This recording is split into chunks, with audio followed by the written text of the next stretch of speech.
بسم اللہ الرحمن الرحیم۔ محترم سامعین کرام، استغفار کی بڑی اہمیت اور فضیلت ہے۔ اللہ کے رسول صلی اللہ علیہ وسلم نے استغفار کے مختلف سیغے ہمیں تعلیم دیے ہیں۔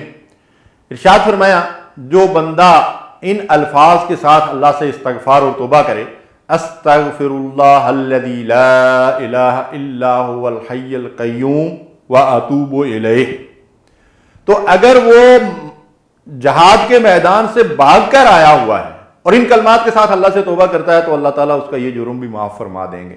اور آپ کے علم میں ہونا چاہیے کہ جہاد سے روح گردانی کرنا بہت بڑا جرم اور بہت بڑا گناہ کبیرہ ہے، لیکن اللہ تبارک و تعالیٰ ان کلمات کے ساتھ توبہ استغفار کرنے والے کے اس گناہ کو بھی معاف فرما دیتا ہے۔ یہی وجہ ہے کہ اللہ کے رسول صلی اللہ علیہ وسلم فرماتے ہیں کہ میں دن میں 70 مرتبہ سے زیادہ یا 100 مرتبہ استغفار کرتا ہوں۔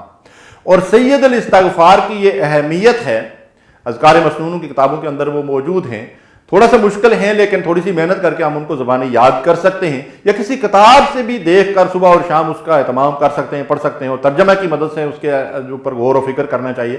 فرمایا جو شخص صبح کے وقت جو ہے سید الاستغفار پڑھ لے، شام تک اس کی موت واقع ہو جائے تو جنت میں داخل ہوگا، اور شام کو پڑھ لے صبح تک اس کی موت واقع ہو جائے تو اللہ تعالیٰ اسے جنت میں جگہ عطا فرمائیں گے۔